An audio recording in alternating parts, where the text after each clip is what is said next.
Quand on parle de génocide sur le continent africain, on pense directement au génocide rwandais. Mais bien avant ça, au début des années 1900, un autre drame, une autre tragédie s'est produite sur le continent africain. Cette tragédie s'est produite en Namibie et elle est considérée comme l'un des plus grands crimes de guerre de notre histoire. Aujourd'hui, nous allons parler du premier génocide du XXe siècle. C'est parti.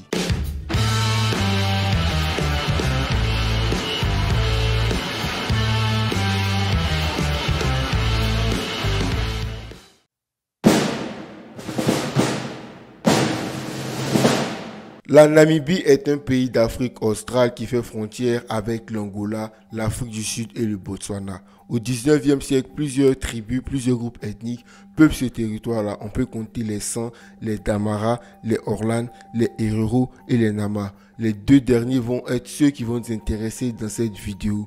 Et ces deux groupes-là sont des groupes d'éleveurs de bétail. Ils ont comme particularité également d'être les plus nombreux sur le territoire. Ces tribus-là vont tout faire ensemble. Ils vont vivre sous la suprématie des Orlan de Jonker Afrikaner qui ont été mis en avant par les missionnaires parce qu'ils étaient un peu métissés. On les appelait même les rouges. Ils vont ensuite ensemble mettre fin à la suprématie des Orlan. Une fois cette hégémonie terminée, les héros à travers le roi Kamarero deviennent les plus puissants. Et ça, les Nama, ils ne vont pas trop l'accepter. Du coup, ils vont également s'affronter pour des conflits de terre, des conflits de bétail. En gros, la routine de deux tribus qui vivent dans le même quartier.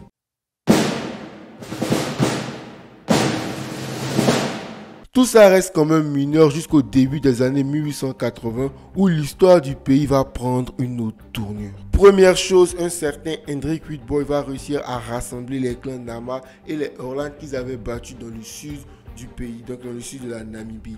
Il va vouloir étendre les territoires de ce peuple-là en ayant une politique de conquête. Il va déjà marcher sur les petites tribus qui étaient ça et là et va également se confronter à la grande tribu des Herero. Et c'est à partir de ce moment-là que les petits conflits de terre et de bétail qu'on avait dans le pays vont dégénérer et vont devenir un grand conflit.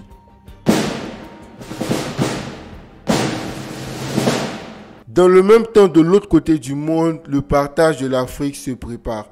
En 1884, le chancelier allemand Otto von Bismarck organise la tristement célèbre conférence de Berlin pour le partage de l'Afrique. L'Allemagne va hériter entre autres de la Namibie. Mais à l'époque, les Allemands ne voient pas la Namibie comme une terre importante. Ils vont envoyer quelques colons. On parle même dans certaines sources de seulement 21 colons pour essayer de faire des missions de reconnaissance, pour essayer de s'implanter sur le territoire namibien. Mais contre toute attente pour moi, les Allemands vont réussir leur pari. Ils vont profiter du contexte tendu en ce moment en Namibie pour s'implanter facilement. Ils vont réussir à signer avec pratiquement toutes les tribus des contrats de protectorat. Enfin, seule une d'entre elles, comme vous l'avez deviné, va refuser. Il s'agit de la tribu des Nama guidée par Hendrik Witbooi. Et il y a un truc qui est intéressant ici, c'est que les autres tribus, notamment la tribu des Herero, va signer l'accord de protectorat avec les colons juste parce qu'ils veulent se protéger des Nama.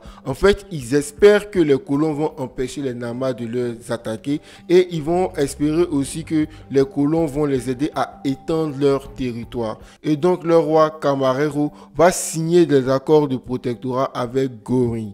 Malheureusement pour lui, les Allemands avec Göring ne vont pas réussir à contenir les attaques incessantes de la tribu de Hendrik Witbooi, donc la tribu des Nama. Et il y a un autre événement qui va se passer, c'est que Göring va toucher à un ancestral lieu de sépulture Herero. Et ça, c'est la goutte d'eau qui va faire déborder le vase parce que le roi des Herero, Kamarero, va être furieux et va annuler le contrat qu'ils avaient signé avec les Allemands. Et en 1888, face à cette insécurité-là et au rejet dont il fait face, Göring n'aura pas d'autre alternative que de quitter précipitamment le protectorat. Après 1889 et le départ de Göring, la présence militaire de l'Allemagne va commencer à s'accroître dans la colonie.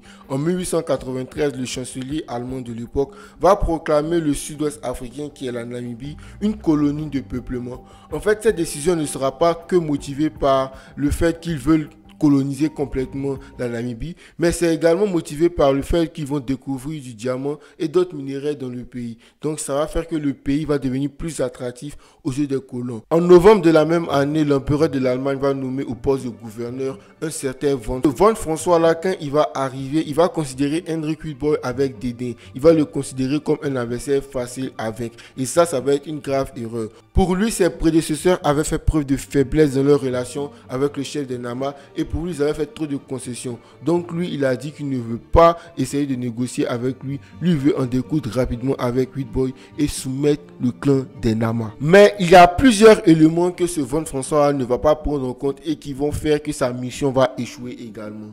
La première des choses, c'est que le temps est passé et le fils de Camarero, qui s'appelle Samuel Marrero, est déçu de l'attitude des Allemands parce que les gars n'arrivent pas à les protéger.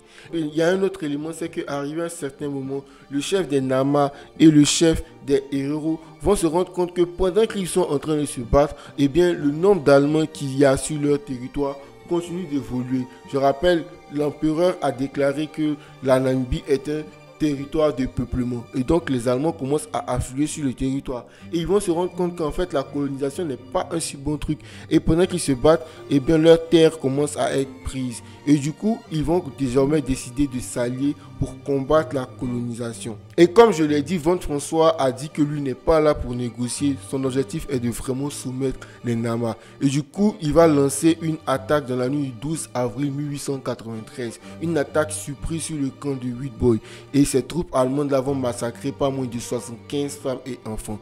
Plusieurs autres sources même parlent d'un massacre de plus de 100 victimes. En dépit de ce bain de sang, von François ne parvient toujours pas à soumettre Witbooi et le clan des Nama. Et le temps passe et de l'autre côté, il a également la pression qu'il subit. Alors il va être remercié et perdre sa place et va être remplacé par un autre gouverneur. En juin 1894, un autre gouverneur va arriver sur le territoire namibien. Et j'ai l'impression que ce gouverneur il a bien fait ses devoirs. Dès qu'il arrive, il demande 250 soldats supplémentaires. Il reprend le contrôle de la Namibie en imposant l'application des traités de protection. Samuel Marrero voit que ce mec-là, il est vraiment sérieux. Il est arrivé avec beaucoup plus de soldats. Donc, il va se rapprocher de lui pour étendre son pouvoir.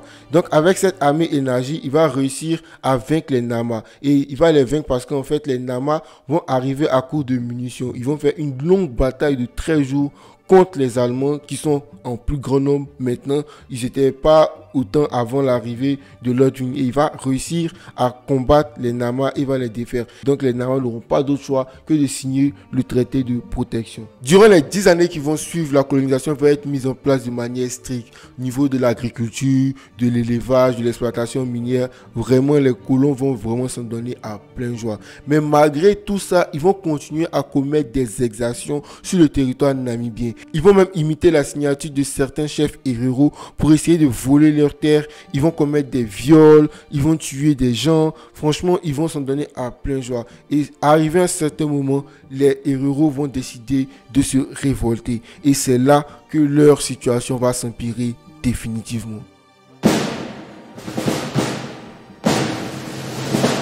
Après, la situation des Herero se comprend facilement. Vous êtes sur votre territoire, des gens arrivent, ils vous combattent, ils prennent possession de tout. En plus de ça, ils vous maltraitent et c'est beaucoup trop pour eux. Guidés par leur chef Marrero, les Herero vont mener plusieurs attaques contre les fermes, les commerces, en tout cas les principaux lieux de la colonisation en Namibie. Ils vont mener cette attaque-là le 11 janvier 1904. Après cette attaque, les Herero ne le savent pas encore, mais ils viennent complètement de sceller leur sort. Et les Allemands vont y aller doucement et à l'usure. La première des choses qu'ils vont faire, c'est que le gouverneur de l'époque, Lodwig, va être remplacé par l'impitoyable général Lothar von Trotha.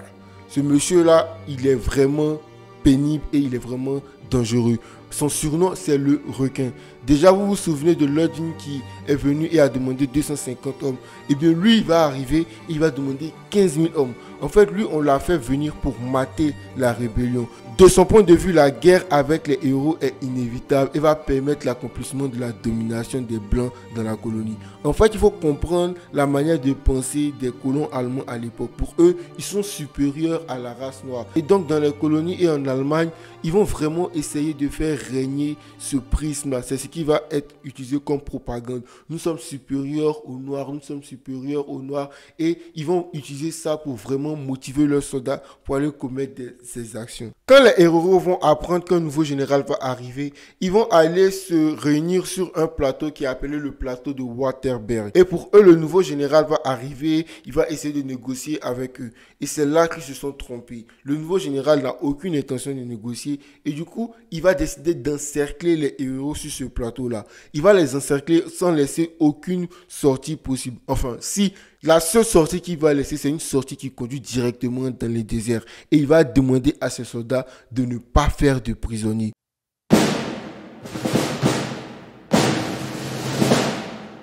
Ils vont complètement massacrer les héros. Et les peu d'héros qui vont réussir à s'enfuir dans le désert, il va demander à ses soldats de les poursuivre. Et de l'autre côté, il va leur demander également d'empoisonner tous les points d'eau. Imaginez la terreur ou l'horreur de la chose en fait. Les héros, ils sont massacrés sur un lieu où ils étaient réunis. On les poursuit, on empoisonne les cours d'eau. Et donc, soit tu meurs des balles des Allemands, soit tu meurs de faim ou tu meurs de déshydratation dans le désert. Et c'est comme ça qu'il va essayer de tuer tous les héros. Et la cerise sur le gâteau, c'est que le 2 octobre, il va émettre un ordre de destruction à tous ses soldats. Les gars, je peux pas lire ça en allemand, mais voilà l'ordre de destruction. L'objectif, c'est que tous héros qu'ils vont croiser sur le territoire de la Namibie, donc le territoire qui appartient aux Allemands, doit être tué. Est-ce que vous allez me croire si je vous disais qu'on était juste à la phase 1 du plan de von Trotha? En fait, des missionnaires vont intervenir pour demander la cessation du massacre, la cessation de la poursuite des héros. Du coup, il va décider d'un autre plan. Il va décider de faire des prisonniers. Mais ces prisonniers-là ne seront pas incarcérés dans n'importe quelle prison. Ils seront incarcérés dans des camps de concentration et contraints au travail forcé. Ils vont créer jusqu'à 6 camps de concentration. Et selon Serge Billet, un célèbre historien ivoirien, la moitié des prisonniers seraient morts en captivité, soit 7862. Du camp de concentration de Shark Island, qui veut dire l'île aux requins, sur 3500 prisonniers, seulement 200 vont survivre. En 1905, les Nama vont également se révolter contre les Allemands et vont prendre les armes contre eux. Ils vont également subir le même sort et Hendrik Witbooi sera assassiné 3 mois après le début de la révolte. Les Nama vont continuer à se battre et on parle d'environ 20 000 Nama qui vont perdre la vie.